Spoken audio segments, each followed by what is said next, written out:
I spent like 10 years like completely masking myself. So now I'm just kind of like, good, not worrying about it anymore. Life's too short.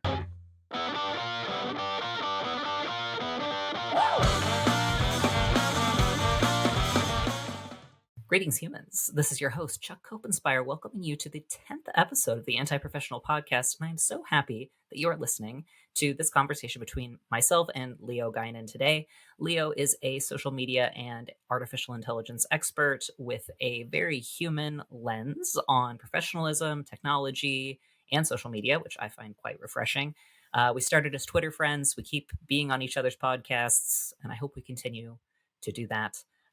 And as always, this podcast is sponsored by my creative agency, identitypending.com, where if you are a bold business who wants to get the word out about what you're doing in a way that is not boring, you can book a call with me and we will figure out how to make some noise on the internet, ruffle some feathers, and, hopefully find your dream customers by being a little goofy. So, with all that said, welcome to the 10th episode of the Anti-Professional Podcast with Leo Guinan. Here we go. I'm here with Leo Guinan, and I will be opening with our customary poem. So here it goes. Leo, I don't want to mess up your last name. We come from different worlds, but we're plugged into the mainframe. The future of work, AI, and the internet. The future of play, get outside and get your feet wet. Experiment, extrapolate, build something and iterate. Plant seeds in the substrate, send data through the subspace. Twitter, scaling systems, Web3 mysteries, breaking down bad habits and shining light on histories. Leo, let's start the show. The people want to know how we're going to grow. So here we go. Love it. That's incredible. Thank you. I'm always astonished at your poems. It's hard to take credit for them because I feel like they just fall out of me and I just happen to catch them. It's a But sign yeah, of a true artist, right? Like it feels effortless. But to those around you, it's impressive. my a good friend of mine, Chris Dreyer, always described it as problematically creative, like too many ideas. So Know how that goes. yeah, I'm sure you do. Yeah, you and I are both chronic testers of like every single thing. So that will actually open us up for you to introduce yourself if you'd like to. I like to ask people, who are you and what do you stand for? Excellent. So as you mentioned, I am Leo. Um, I've had a hard time kind of introducing myself in a simple manner. In one podcast, I just described myself as a guy who does stuff. Um, and I try to actually be very, very careful with the labels I use anymore. For a long time, I spent most of my energy focusing on the labels that I thought that identified me, right? And so I was a software engineer. I was the husband, the father, um, and then kind of during the pandemic, I came to realize that I'm ADHD and autistic, and so all of a sudden, I kind of started digging into like who I was and realized that I didn't know because I had been putting up so many masks for everybody around me. I had completely lost like who that person was. And so, above all else, I stand for the idea that people need to be able to be their true selves. And I think that really ties in well to what you're doing with the podcast and not focusing on how can I be a professional who shows up perfectly according to some set of rules. Because I did that for a long time and it sucked. And now I'm really focused on how we can make the future a brighter, more exciting place to live. And so to that end, I do a bit of software engineering, writing, podcasting, really whatever I feel like doing. And I do it incredibly badly and proudly to start with because I believe that we need to embrace being bad at something, especially since social media tells us, oh, you need to show up perfectly in this way so the algorithm loves you and you get all the likes. And that is a really bad way to live. And I think it does a lot of damage. And so I'm going to be proudly bad at things I do and put it out into the world. And just get better over time and iterate and explore and have fun doing it. Yeah, I would say I think that's how you and I connected is we're both on Twitter just kind of like breaking the rules of how you're supposed to do Twitter and being like, "Wow, I really don't know what I'm doing, but I just built this thing if you want to test it out." And Right. I think that's great. I think that's a better way to build community. At least the kind of people I want to spend time with are like people who are seeing what's possible as opposed to already having their mind made up about what can be done. Exactly. And, I really hate the idea of best practices. Mm, Um, because that limits thinking so much. And we live in this world that is changing so quickly. Like, especially look at the AI world, and it's like there's some groundbreaking new thing like every single day, it seems. there's like 25. Right, right. Yeah, exactly. And so it's impossible to keep up with it. And so by focusing in on doing things like according to best practices, you're completely limiting your imagination to what's possible. And so one of the things that I'm really trying to dig into now is like, how can we just break all the rules? And like, are there any actual rules that matter? And so, as an example, my latest landing page for the project I'm working on is literally a text box that says, "Who sent you?" Mm, Um, because I want to actually give users of the product the chance to tell people why they should use the product. And so it's still very early stages and nobody's actually using it yet, although that'll be coming shortly. Um, but I wanted to explore this idea of like, I don't want to be the one to perfectly craft the words that convince you to click the buy now button because, I've studied, marketing psychology and I can, poke into your brain just enough to make you do that action. It's like, no, I'm going to let my users do that, kind of build in the idea of referrals from the very beginning, understanding that it's, even though I might build a product, it's not necessarily my product. It's a combination of what I build and the users create with their presence on the app and how they use it, because it's this very symbiotic process. And I think all too often we're very combative about how we treat users and like we need to get you to do this action because that gives us revenue and revenue is what we want. And so this is a way for us to kind of examine that and say, does that really have to be how it is? Because I don't think it does.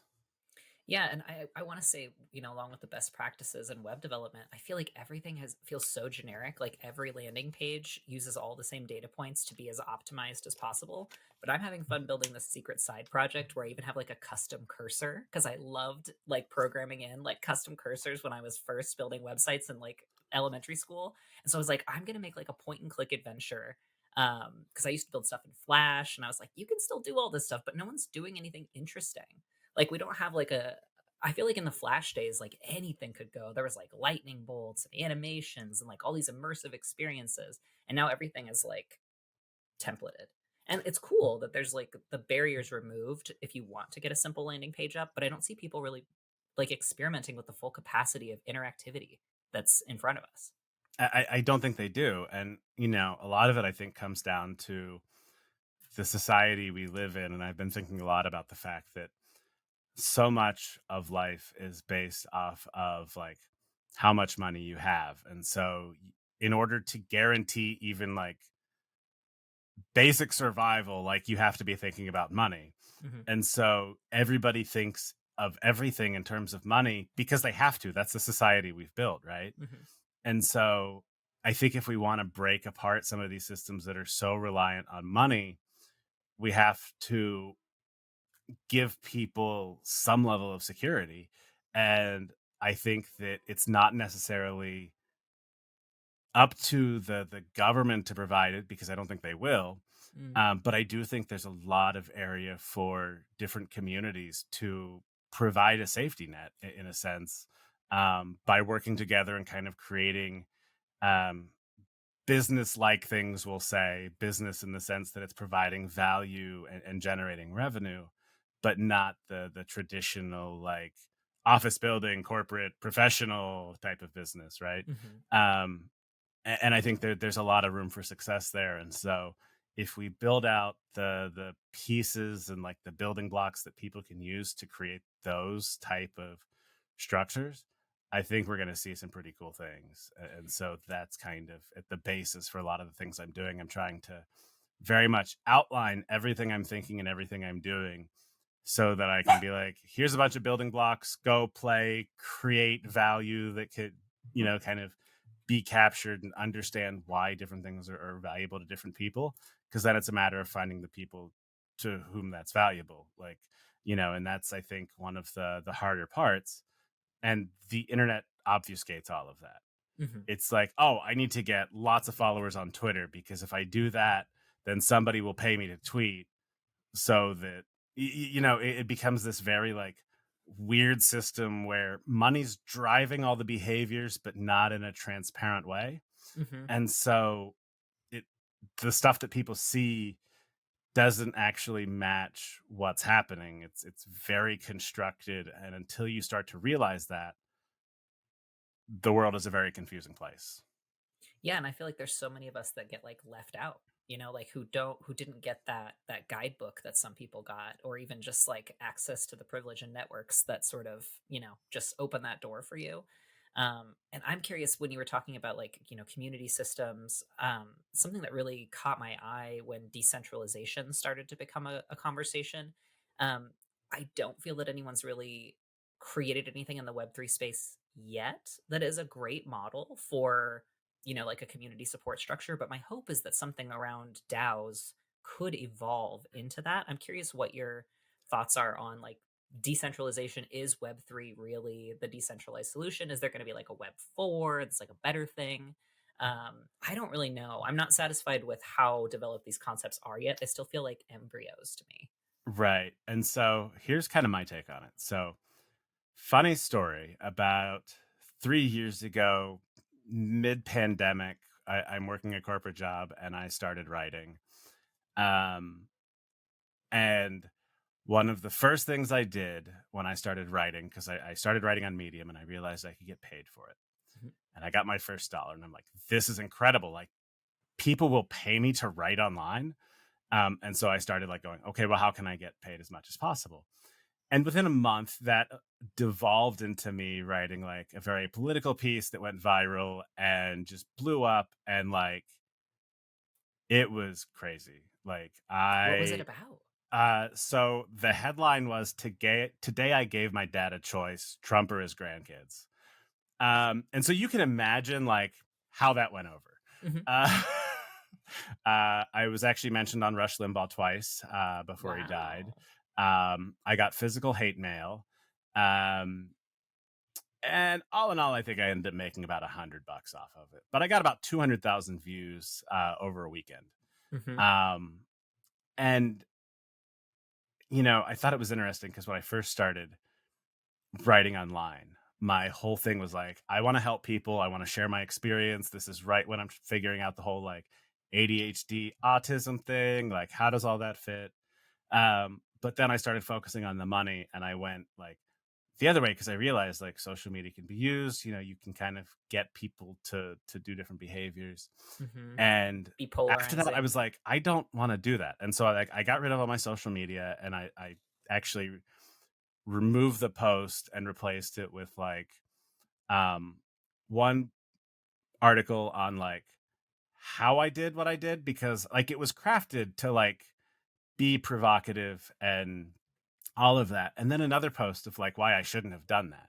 Mm. Because I was like, this is not me. This is not how I want to be perceived. This is not the type of person I want to be here.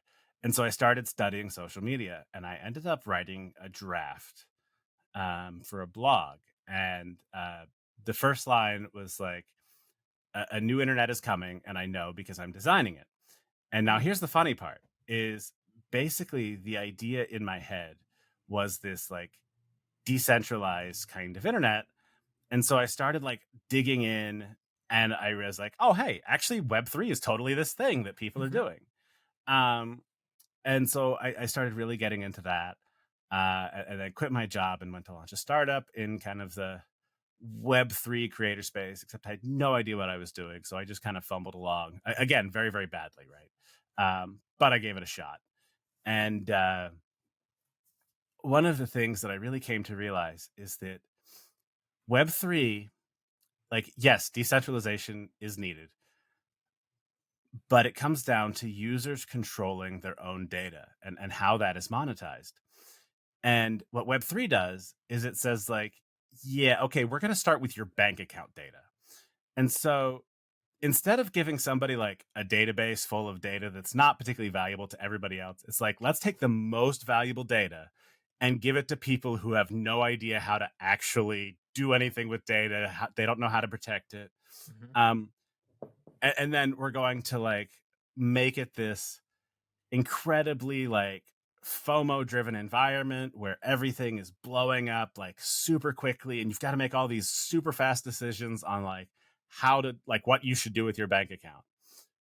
That's not a recipe for success, right? It Hmm. is. I see why blockchain is a thing, um, but my newest project is actually called Choose Your Algorithm, and it's it's open source, and the idea is decentralized, but it's decentralized in a way that it's not up to me to determine what's important. I put that into the hands of the user, and then essentially allow them to use like where they're putting their trust to elevate certain things above kind of just the standard algorithmic stuff. And so, for as an example, as a creator, I'm going to offer people a search engine that instead of all that data going directly to Google, it goes to me first and has the ability to surface the stuff that I've created first if I have anything relevant. If not, regular search results, whatever. Because this data is actually going to be very, very helpful to me as a creator because I can see what people are looking for. And if it's something that like I'm working in and it's like a question that I can answer, all of a sudden I can write a blog post or record a video or something and answer that question directly. Or I see a bunch of people doing something. I'm like, I can build a product there. And so with Google, it takes Google a long time to actually get all this data because then like people have to reference it and kind of, interpret it. And that favors the larger companies who have teams of people who could focus in on, search engine optimization and like, look at all of these different tools that'll tell you what people are searching for and like what difficulty each keyword is. And you can figure out all of that and then pay a bunch of money for ads. And it's like, no, I want to like level the playing field by essentially giving smaller players the ability to move a lot faster. Mm. And so kind of this first algorithm that I'm focusing in on is search. And then I'll have kind of a course that goes along with it and says like this is how you can use it in all sorts of different things. Um, and then, kind of going beyond that, I'll start looking at like social media and some of the different, other kind of big tech plays. And it's like, actually, you can beat them if you know how to do it. But it's just a matter of like coordinating with like-minded people. And so if I give people the tools to coordinate and to, use this technology in a productive way, then they'll be able to do that if they want. I'm not going Right. to force it on anybody though, right? Like it's a very much opt-in process. And I think that's what we really need to focus on. Hmm. Is like creating something that's like an invitation, but not like a weird leverage psychology hack thing. Right. And so an online friend of mine named Rob Hardy actually has this whole thing about non-coercive marketing. Hmm. And the idea is like you just kind of create what you create and let people sign up and buy things when they're ready to do it. Like you talk about it, but you're not like ever trying to force the issue because Hmm. there's no need to do that.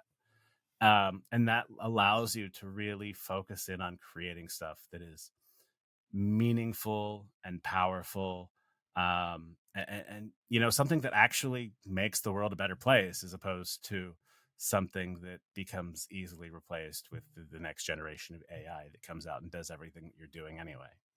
Right. Yeah. I mean, I think like a couple apps I was trying to develop last year have already been replaced by several AI solutions. So I was like, oh, well, that's kind of great news because now I can just use these and I don't have to build them. Right. The rate at which this stuff is coming through, I'm sure we'll get into this, but like Do you envision a future where we don't have to work so much because AI is able to take some of the weight off? Or do you think we're just going to be expected to produce more and more and more with AI assistance? Like, do you So see two possible paths forward? I think that in the short term, people are going to be forced to produce more and more and more. But in the long term, people are going to have an option of how much they actually want to work. And the reason for this is companies are going to hold off on adjusting anything until they absolutely have to. And so people are going to realize, like, wait, I can actually get paid way more for doing what I'm doing when I'm freelancing. And so it's going to become more and more obvious to people that they have that option. Hmm. And so I do think that as time goes on, people are going to end up being their own business. And honestly, this is what I would love to create, right? This ecosystem where everybody kind of can make money with the stuff that they're doing online by default, because obviously this is valuable. Hmm. People are making money off of this. And so people are making money off of this, and actually a ton of money if you look at the big tech companies, then how is it that we're doing all of this work for big tech companies and we see none of that, right? Hmm.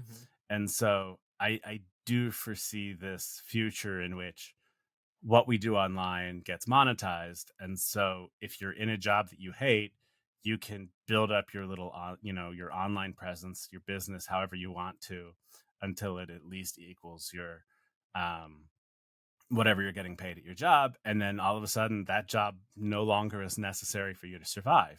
Hmm. And when the places that are shitty to work realize this, because everybody leaves and everybody has a choice to not work for them, that's going to force change. And so I really see this future in which you only work as much as you want and you don't have to work for a company unless you actually want to, which means that companies are going to be like any bigger company is going to be focused on solving real problems where they can Hmm. convince people that it's a problem that needs solving, right? And there's not going to be this idea of a 40-hour work week. Like, I think that is the dumbest thing. It's this holdover that we like hold people to, and its current implementation means that we punish people for efficiency. Right. Like, if you do stuff faster, you get more work because you're there for that amount of time. And I'm going to tell you firsthand that is a great way to burn out, because that's exactly what I did. I got really Hmm. good at my job, and then all of a sudden I'm working on 3 teams, making the same amount of money, and I end up burning myself out. And that was kind of my realization of like, wait a minute, like, why am I doing this for somebody else when I have absolutely no upside to do this? Right. If I'm Especially these lucky, days, there's no real loyalty on either side. right? And like, that was kind of my feeling. I was like, oh well, I can do something better. Like, I've got to be able to create at least this much value. And I kind of realized that when I essentially architected a system that was creating 6 figures of value for each person that started using this product for him, right? And I was like, oh, if I can do that, then like should be able to do any of this. It's a lot harder than that. Yeah. Because there's a lot that goes into it to Hmm. to understand kind of how all that works. But I think all of that can be easier. And with AIs, individuals don't need to learn as much, because you can actually teach AIs how to do certain things much faster than you can teach a human. Hmm. And so you can then teach the AI and put that into the hands of humans. And then it becomes a matter of, I don't have to know how to do something. I just need to know what to do and then do Mm. that. Um, and so, that makes progress a lot faster. All of a sudden, you're going to see it opened up to a lot of people who didn't think they had that option before. Um, and that's really what I would love to see in the world, because it's going to force change. And I think we're going to see more international players starting to take up space in places that have been traditionally for English speakers and Americans. And I think that's going to be really disruptive in a way that I think is very interesting. Like, I've been using an AI auto translation app, and I want to start making content for people in India because like 15% of my followers are in India. Yeah. And so it's like, well, why not serve them? Like they're actually the majority of my followers. And if I could auto translate into, like their, any language, like why would I not? So currently the AI I've been experimenting with only translates from other languages into English, but I'm sure that very soon it'll turn. One thing I wanted to say earlier with the people aren't going to want these jobs. Everyone's like, oh, no one wants to work at Target anymore. It's like, well, yeah, because they can make $20,000 a month doing UGC content on TikTok. Like, why would they go work a terrible job? Right. And you're an Like, asshole when you go in there and right. they have to deal with you. So yeah, like be better. Yeah, there's literally no incentive for young people to take on these crappy jobs that don't pay well and hurt your body and are emotionally abusive. Like, why would Right. they do that when they can make money on the internet? I mean, everyone has But you can get access. paid minimum wage. Mhm. Be like, "Oh, well, they just don't wanna work." It's like, "No, they just don't wanna work for you because 'cause you're a jerk and you enjoy power dynamics that are really gross, Right. that just aren't really, like, a thing anymore, less and less." So that actually brings me to kinda, like, the core of what you mentioned when you, signed up for the podcast is what has been your experience with the concept of professionalism, like, in the workplace, and how has it shifted over time? Yeah. So this is something that again, it kind of really resonated because, so all of a sudden during the pandemic, so I guess we should actually start a little before the pandemic, right? So at that point, I'm taking medication for anxiety and depression. I'm on a medicine that helps me even like just stay awake. I'm like constantly exhausted. Um, and I'm driving at least an hour each way to and from work. And pandemic hits, and all of a sudden, I'm working from home and I've never felt better. I have all of this energy and I can like do what I would normally take a day to do. All of a sudden, I can do that in like 2 hours. And that was kind of what led me to the realization that I've got ADHD and autism, and that I had been masking so much that like that is where all my energy went. Mhm, And like I thought it was this anxiety and depression just from a chemical imbalance, right? Like that's what it is. So we just take meds and then I'll be fine.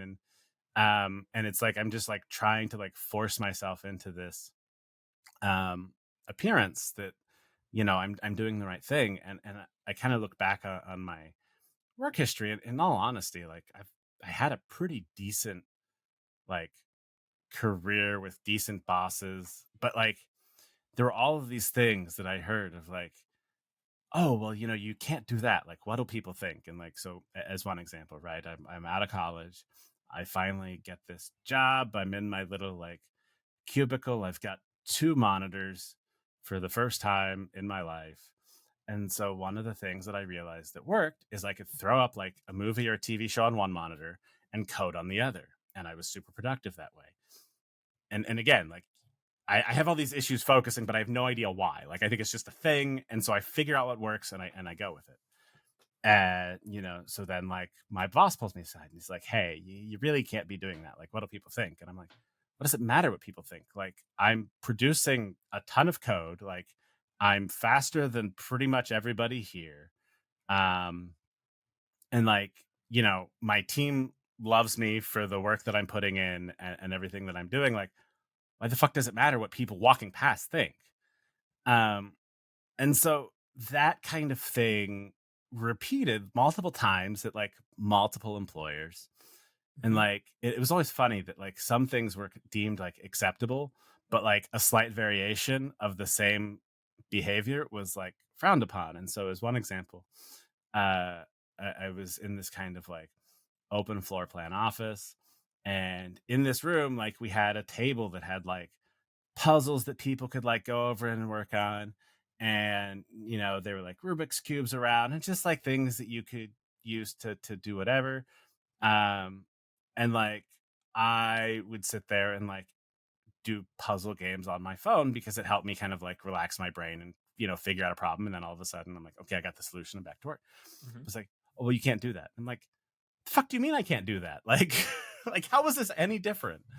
Um, and so kind of having that happen over and over for like 10 years, like really forced me into this shell of like, I will engage in these exact specified behaviors so that it is acceptable um, in this office setting, and y'all will be happy with, you know, what I'm doing. And that took so much energy that, like, and then all of a sudden I'm working from home and I'm like, I don't have to do that anymore. I can just do You my don't have to work. perform However, I don't have to productivity. perform, right? I could just work and get stuff done.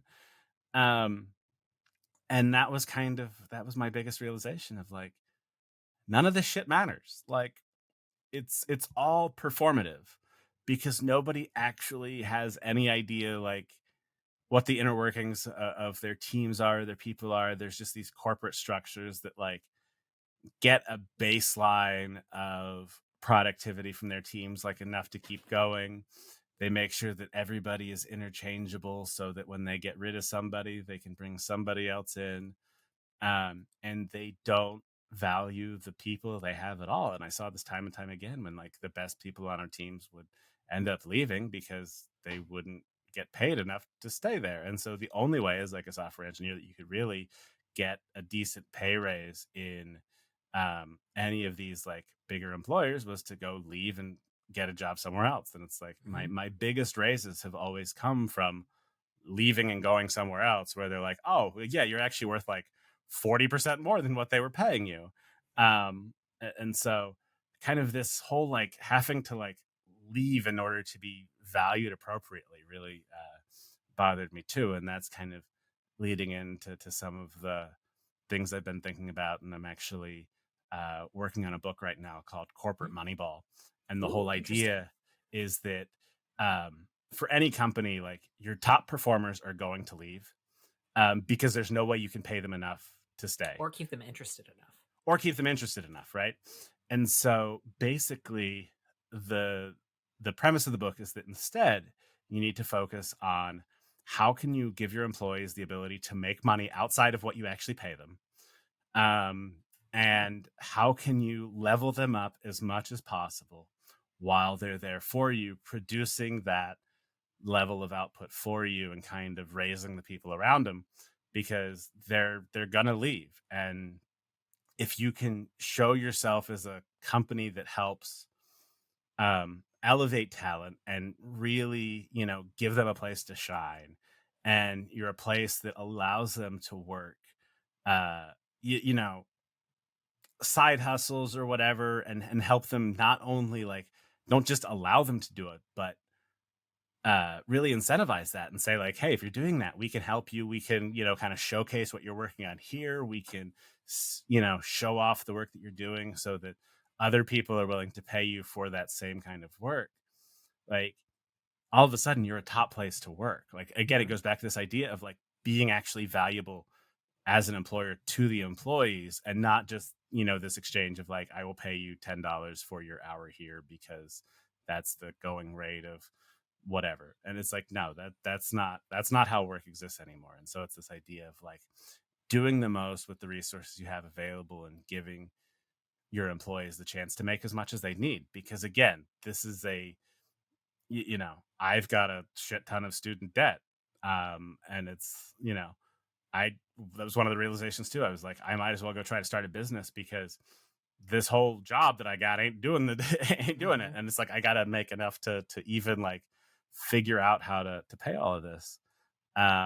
And so that was kind of my realization too of like we need to get into a world where people have this ability to increase their upside as much as they want and not be artificially capped because oh, that might be competitive with us. And that was Mhm. kind of one of the things that made me leave my last corporate job too is I tried to get something like started there kind of actually around this whole like decentralized idea and these individually owned data sets. And I got like buy-in like across the organization, and then I got a meeting with a VP and he's like, yeah, that's not how we do it. We're not going to do that. But also like if you build it, we'll own it because you work for us. Mhm. um and like that was my aha moment of like I'm not doing this, because he actually did say one other thing too. And he's like, I come from a startup background. He's like, I understand like the pull of that, but he goes, if you really think you've got something, you should go for it. And so I literally quit the next day Mhm. And I was like, I do think I have something. I'm going to go for it. And that's when I realized it was actually way harder than that. And I had no idea how any of all of that worked. But yeah, it's been a fun learning experience and little rocky along the way, but I'm enjoying it now. Yeah, yeah, I think similar. I think going out on your own is stressful, and like not having that sort of like consistency that you can get from a corporate gig can be really challenging to adjust to. I know for me, I was making like six figures in a corporate tech job, and they laid me off, and I was like, well, I'm not gonna miss a beat, and so I just like maintained my lifestyle. And at first, I was making plenty of money, and then for the last like 5 months, I've made like nothing. It's been terrible. Right. And then this Monday, I take the day off, and then I come back, and I've got four inquiries from these high ticket clients who I thought totally ghosted me. So it's just like you can't plan for anything, really. I mean, there's so many moving pieces, Right. to the point where it's like I'm considering getting a part time gig just to like hold the baseline and make sure I can pay for childcare, Yeah. and not have that stress every day. But something I wanted to say with what you were envisioning with like the future of work, and sort of having it be almost like an ecosystem where an early career person could come and like skill up. It would be cool, especially, and to give people listening context. I referenced DAOs, which are decentralized autonomous organizations, which are sort of adjacent to the blockchain, but I don't think they technically have to be. Um, but they're basically like flat organizations where people can decide on tasks together, and then people sort of like elect to take on certain parts of it. I think that model excites me from like a co-working or like co-op perspective, because then a whole bunch of people who don't know anything can take on a project and all learn together, and then they get to become the mentors for the next round of people.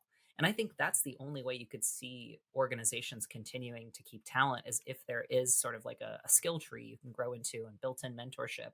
Because right now it's almost like, I don't know if you've experienced this, but I always have outlier energy in the interviews, and they seem so into it. And then once I'm there, they're like, Chuck, no, you are a technical support engineer. We don't want to hear Back in the any of your box. cool ideas. All of your ideas are dumb and stupid and bad, and we're going to keep failing at this thing that you know a lot about because you're a technical support engineer, so your opinion is worthless. Like, I'm just not going to work somewhere that doesn't understand holistically the amount of experience I have to bring to the table. It's just like, no matter how much you're paying me, it makes me so creatively and spiritually frustrated to not be able to actualize my potential, that I can't sacrifice it. It's not worth it to me. Right. um And that's a big part of it too. And, the reality is that we're reaching a point where we don't need to silo people into these well-defined roles. And actually, I think you had your episode with Up for the Challenge, and I think one of the ideas that you touched on there that really resonated with me was this idea that like we don't need to like define these roles, right? Like mhm, people can be all of these different things at once, and like that's what I want to do too. Like it's not just about knowing how to code. It's like I've been learning all of these things. And actually, I think that's one of the real benefits you get when um, you know, if not outright reward entrepreneurship within an organization, but, at least allow it, which so many companies don't. You give your employees the opportunity to learn so many skills that kind of, as a business, there are a lot of moving pieces, and it's amazing how beneficial that is to at least understand the basics. And that was one of the mhm. hardest things for me, like coming out of like, I'm like, oh, I'm the software engineer. And like, I don't know anything about anything else. Like I've been focusing on software engineering, and it's like, okay, so what the hell is marketing? How do I Mhm, sell something? Like, and that was, kind of studying how everything works. I was like, yeah, like I could have known all of this. I just didn't ever realize it was something I should know. But mhm, um that's where I think there's an opportunity for like, AI systems to kind of come in and give you this baseline. And in terms of DAOs, the one thing that I think is going to be tough is any larger size DAO. The problems with human communication and like how different things are broken down. And again, it comes down to this idea that like people have different backgrounds, different levels of experience. So it's very hard to define tasks that fit certain things. You can kind of do this with like bounties and um Mhm. but the way I like to think about it is kind of this um I heard one description of a DAB as like a community with a bank account. And so I think, especially when you're focusing in on like smaller communities of, maybe 50 to 100 people at the most, I think, when you have this level of trust built in, and you give people a way to, uh, work together in a profitable way. And this is like really the idea of like shared ownership. Um, I don't think you need to necessarily define tasks for people to do, but when you give people the incentive of like, this is what we're building together, um, how can we, make it bigger? And then all of a sudden, oh, well, I've got a podcast and I've got this and that I can kind of pull together. And, Mhm. this will help that part, which I think would help the whole thing.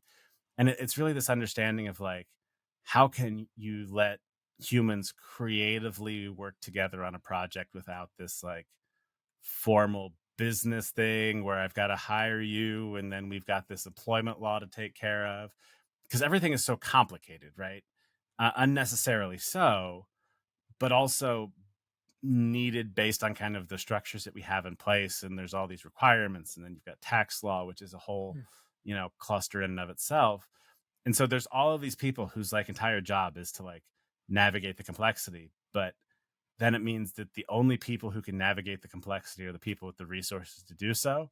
And that's why like there's all of these, companies that have teams of lawyers who can figure out how to minimize their tax bill, because like that's what the system is optimized for, complexity. So the people Mhm. who can pay people to deal with the complexity are the ones who are going to benefit the most. And I think we really need to get to this level of like small businesses on the, Mhm. I really like the idea of like small tech.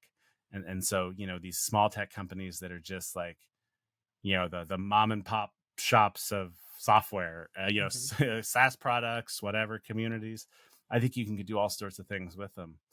And, I think that's really the answer to building out um, a very strong, robust middle class, because most people don't care about all of the, they don't want to go out and raise millions in venture capital, and they don't want to No. change everything. And um, there's all of these just weird incentives. And it's like, if you could just give people like a way that pays them fairly for the work that they do and allows them to live the lifestyle that they want, like, you're gonna find that people are way the fuck happier. Like, Mhm. it's not that hard, right? Like, it's pretty simple, but we make everything so complex that I think we're going to slowly chip away at these levels of complexity until we can get to a place where it's like, hey, we want to build a product together. Like, here's how we do it, and it's all kind of, all the complexity is, encoded, so we don't have to worry about it.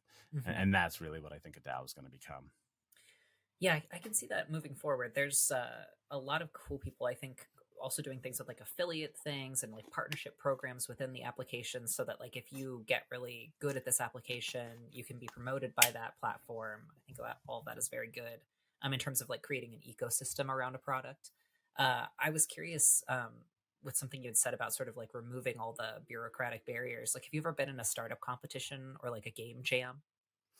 I've done like a few different like competitions, but nothing hugely structured. It's mostly been, smaller kind of events, but um, Yeah, I found that we've been able to accomplish so much in those spaces that takes so much more time when there are all those checks and balances and like all the things that you have to keep track of to make sure everyone's getting paid fairly. Like if you're all just doing something for the joy of it, sometimes you can come up with a solution in a weekend, which I oh think is yeah, cool. that's exactly it, right? Like, um, I kind of threw out this idea the other day of like, what if government's only job was to minimize the amount that we had to worry about? Hmm. Like, and so imagine what would be possible if the government took care of things like, you know, healthcare, the roads, kind of all of the infrastructure pieces. We didn't have to worry about like exactly how much we were paying in taxes. Um, And, what if the government just paid for it? And the whole idea here is that the overall output of the country would benefit in the long term. And it's actually kind of, if you're familiar with modern monetary theory, it says that basically we don't need to worry about like how we're going to pay for everything as a government. Um, like there's not this idea of like balancing the budget. We can kind of borrow as much money as we want, and it gets a lot of flack from kind of people who think that that is a dumb idea. But basically, kind of the work I've done on that and kind of looking at it, it looks to me like the trick here is the shift to a digital world. It essentially means that the amount of efficiencies we can gain vastly outweighs any physical costs we can do. And so by giving people the ability to just optimize as much as possible for, their own, people will see problems, they'll optimize for it, they'll collect the right data. Um, we're wasting a lot of effort in all of these areas where we're just adding more and more friction and it's not actually something that's necessary. Mhm. Um, and we don't need to necessarily worry about inflation and all of this because just the level of value that we're creating is increasing more and more. And I think one of the biggest issues with our economy is that we kind of have this gap between the people who are still paid like wages, right? And so Mhm. they're paid for the time they spend on it. And then there are people who have ownership in their products that are growing exponentially. And so you've got one section of the economy growing exponentially, one section growing linearly, which really becomes like negative growth Mhm. because, it can't keep up. And that's where I think a lot of the problems in the world come from because people see this inequality and they don't understand that it comes from the fact that like they're still working on an hourly basis and there's no way to keep up with an exponential economy in that case. And so we need to figure out ways that we can reduce that gap. And like I think if people were able to realize that like we don't need to focus on exactly like how much money we can create and we can spread it out a little more. And again, I think this happens if we create these collaborative ecosystems where people can just, it doesn't require everybody to learn something. It requires one person in a group to say, hey, everyone, like I've got this idea and like you all have these different skills and we can put it together. And here's a system that, we don't have to worry about all this other stuff. All of a sudden it becomes easy and like we don't need Mhm. to worry about it as much. But we need those systems to exist as opposed to like, oh, I see this slight advantage. And so I'm going to exploit that advantage as much as possible until it goes away. And then I'll find this other slight advantage and exploit that. It's like, okay, well, that's good for you, I guess. But like, how can we do this in a better, more collaborative way? Because at that point, you're actually creating real value. You're not just, exploiting the bug in the game, if you will, the glitch in the matrix. Well, and it's like even if they are exploiting that bug in the matrix, how do they feel on the inside? Like, are they truly like with the whole collaboration over competition thing? Like, you and I are both podcasters, you and I are both content creators. Like, we technically are taking from the same pie, but like, I don't think that there's any point in trying to like undercut other people who are in your space, because if we do combine our efforts, then we can create greater things together. But I feel like maybe the old style of capitalism or something has sort of poisoned our psyches with this scarcity mentality, when especially in today's day and age there's more than enough to go around, and it's artificial systems that are keeping the scarcity alive. Which I just don't, it's like, if all those systems fall down, I really think that my neighbors and I would probably just grow food and share it so that Right. none of us would die. I hope we wouldn't shoot each other for a can of beans, but it's like I don't know. The people who are, deliberately pulling those levers, I almost feel like they're abstracting themselves from community and humanity and like feeling connected in a way that I think is probably making their souls kind of sick. Like that's why I worry about like Bezos and Musk, like and like how like Mark Zuckerberg keeps looking like an AI version of himself more and more. It's It like is amazing how much he looks like an android, like, just, I don't know, what maybe he was like moisturizing too much. I'm not really sure, but whatever it is, like I think they start to lose that collective link. that sort of soul contract we all have with each other to try to reduce the suffering of everyone. And I don't know how they get so far away, but I hope there's a way to bring them back. I have like these weird performance art pieces that are targeted towards billionaires that I hope someday help them come back. But like, yeah, I don't think that that kind of success is actually good for people. Yeah, it really does like completely separate them, and that It's got to you be hit a lonely. certain level, and it's like, yeah, nobody, I think, first of all, I think that eventually we're Mhm. going to be in kind of this post money society, because again, like, we're if we can grow exponentially, then growth is limitless. um and it, like, at what point does the number just not matter anymore? Like, Mhm. what can you do with $1 billion that you can't do with 100 million? Mhm. Like, it all becomes businesses, right? And then so at that point you're investing, and you're essentially trying to, depending on how you look at it, either like gamble with it or fund the future you want to see, which I think, there's arguments to be made for both. um but like, so much of it, at a certain level, like, it's just a number. Like, it Mhm. loses all meaning. And I think at the point when you start optimizing for these numbers, um that's where the humanity starts to fade away. um When you look at and your users as numbers and not as individuals with an experience. right.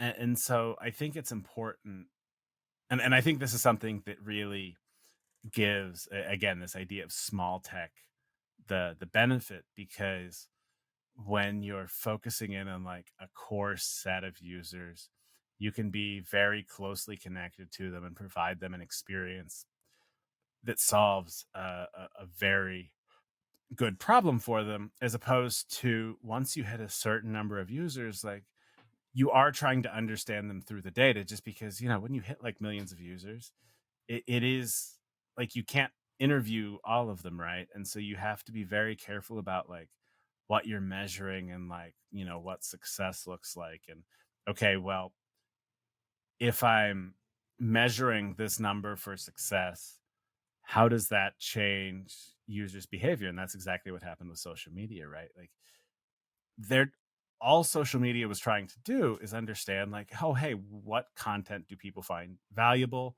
Oh, we'll give them a like button, and we'll display that. And then, oh, well, now it's like a competition to get the most likes, and that changes human behavior. Mhm.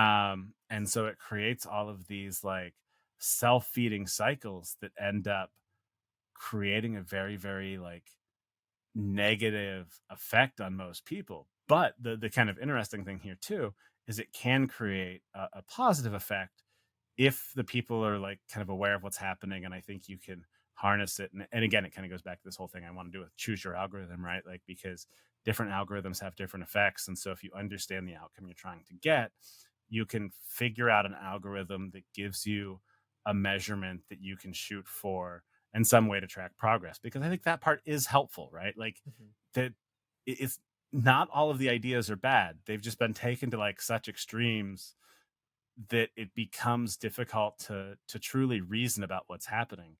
And only with the benefit of like hindsight, is it possible to really start going, oh, well, actually, like, that was kind of bad. Like, maybe we can reverse that. But then, you also see problems with trying to like take things away that people are used to, especially, like on Twitter. Okay, people have optimized around Twitter, and then they built businesses around a certain following. And it's like, if you change the algorithm, all of a sudden, like, you're affecting people's livelihoods. And again, Mhm. I Or like think this this is why, TikTok ban. Like, right, oops, sorry, entire generation. Like, bye.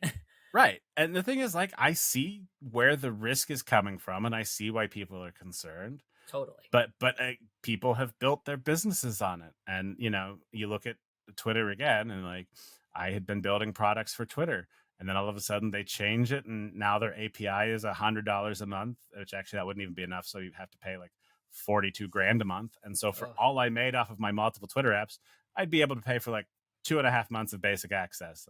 That made about $250, I think, total. And it's like, okay, well, I'm shutting all those down, like, Hmm. you know, which is fine because mostly it was like, I kind of want to maintain those, but also like I want to do all this other stuff. So it cleared out headspace for me mostly. But that's the issue, right? And so giving people something that they own and they can tune Mm. as needed for them, and doing it in a way that it builds on top of existing structures. And so it takes, like, you can go to Twitter or Facebook or whatever, I think, and find people to connect with, and pull them into your ecosystem, but not be reliant on those platforms to even exist for any of the structures that you have in place. And I think, that's one of the things I'm shooting for, because I think we can essentially just layer things on top that give us access to the information we need, and then if things are pulled away, it's not nearly as drastic Right. of an impact. Not as devastating. Yeah. Yeah. So you may have already sort of just answered this, but I'll ask you anyway. Is there anything you're working on that you're excited about that's like really lighting you up right now? Is it this choose your algorithm thing? It's choose your algorithm. Yeah, that is kind of the all encompassing everything. And I've also got Leo Guinan.ai, Hmm. which is kind of my test ground for everything. And it's I want it to essentially be a chat bot that people can talk to, and can either answer questions like from my content, or if I don't have it, it can. Um, I have it kind of set up to just like ask me, and so I can collect an email address and like give it to me directly. And it's basically my playground right now, Hmm. where I just try things out and see how they work. Um, but Can yeah, people choose can your. people try choose your algorithm right now? Like, could we send them a link through this video in the show notes? So yeah, we should be able to do that. I'm still working on exactly how we can do that, but I can also give you one that you can just share out with, like, Mhm. to all your listeners, and they can use that to support you, and then you can get that data and use it to figure out future podcast guests, future products, future events, whatever you want to do with it, right? And that's That kind sounds of fun. the good part of it. So we can get that set up, and yeah, that's going to be the most interesting place. And then there's going to be a course of build your own internet, and I'm creating instructional material for all of that, so that again people can have the ability to understand why this is powerful, because it's Hmm. not necessarily obvious. People are, oh, I've got a Twitter audience. Well, okay, good. But this can go beyond that. And you'll be able to develop an advantage by doing this, as opposed to relying on the big tech algorithms, and Hmm. trying to optimize for those. And so you had mentioned leoguinan.ai as a great place to visit you. You're also on Twitter, and you're at Leo Guinan on there. Leo_Guinan. Leo underscore. Anywhere else that you'd like people to chase you down on the internet? Those are probably the best spots. I'm trying to kind of consolidate. I do have a newsletter too. Used to be the SaaS Factory, now it's the Internet Factory. Again, Hmm. I just rebranded to kind of consolidate this idea of like building your own internet. So that's where I'm sharing kind of more in-depth information about everything I'm doing, and I'm hopefully going to be a bit more regular on that. It's been usually every 2 to 3 weeks, but I'll try to make it a weekly newsletter. We'll see how that goes. Yeah, Not I always always particularly enjoy. consistent. I always enjoy getting updates and seeing what you're working on, because I feel like you're similar to me, where you're like, "Ooh, like look at all these new toys in the playground. Like, let's see what happens when we plug them in together." Um, Yeah, and the thing is, like, I am not shy about like just shutting things down either. If I'm like, that's not what I wanted, I'll just mhm. shut it down. And Yeah, it was an like, experiment. It failed. yeah, right. I've had plenty of those, and there's nothing wrong with that. It's I'm really working on following like my gut and my instincts, and letting that guide me, because typically when something's not working and it feels off, there's a reason, and it's usually that I'm getting away from my like initial ideals, and I'm trying to Mhm. like fall back into existing patterns, and I'm like, well, I don't actually need those. I can stick to what I'm doing, and it might take longer, but I'm going to feel better about doing it. It's going to be more exciting, and more fun in the long run. So Yeah, that um that pull is, I feel it sometimes too, where it's like people want information about this, so why don't you just make a bunch of videos about this? And it's like, well, because I don't want to. right. I want to make videos about this. Uh, but so as a sort of a closing thought, I always like to open it up and just say, like, is there anything in your heart, your soul, your mind that you want to share in the context of anti professionalism to anybody who might feel like an outsider? do you have an invitation for them, or just any words that want to come out of you to the human beings who might be listening? So I have this mantra that I have a few friends who are podcasters too, and they're experimenting in the social media space. And my mantra is just post it. Anytime someone asks, like, "Oh, should I post this?" I'm like, "Just post it." Like, you need to be willing to put out stuff that isn't the quality that you think you need to put out. It's very easy to get caught in this trap of perfectionism. And I do see some benefit in like making sure that things are nice and like, putting in the work to do it. But if there's any resistance at all that's holding you back, focus first on just posting it. Especially if it's early days. Right. Nobody's gonna see it. And Hmm. and this is something that I was kinda I had distorted in the beginning because I was like, kind of a month in, I was like, "Oh, I went viral. I can totally do that again." Um, it's a lot harder if you actually care about the people that you're, like, interacting with and trying to be much more subtle. Like, yeah, I could go viral again if I wanted to, but not in the way that I would want to. So, Hmm. the reality is, yeah, most people will just ignore it. They don't have time for, any of the stuff. It'll go under the radar, and so you're going to be doing things way before people start to realize them. And so by the time that people do start to see it, you're going to be a lot better just by putting in the reps. Hmm. So just post it. Yeah, totally agree. Uh, yeah, and similar to you, the times that I've gone viral have been awful. I don't recommend it. Yeah. Hate it. The No thanks. people who like come into your ecosystem from out of the blue, like they have no idea. They'll take They're not everything out of nice. context. They impose the context that they want to the audience and the people that they're speaking to. Nuance is lost, and in fact, a lot of times intentionally Hmm. manipulated um, to serve a specific purpose. And so, yeah, going viral is not worth it. Really, I think It's actually overrated. it's way better to just have a small group of people. Um, find one or two people who care about the stuff that you care about, and just nerd out over it in a small group, and you're going to be way happier. And eventually, that group will end up growing, and um, at that point, you'll have to kind of think about how things are structured. But yeah, Yeah. in the beginning, just have fun with it. I would totally agree. Well, Leo, thank you so much for being here today. I'll be sure to get all the notes in there for people to go find you. But yeah, thanks for helping me round out the 10th episode. And yeah, I guess with that we'll say bye for now. If you would, yeah.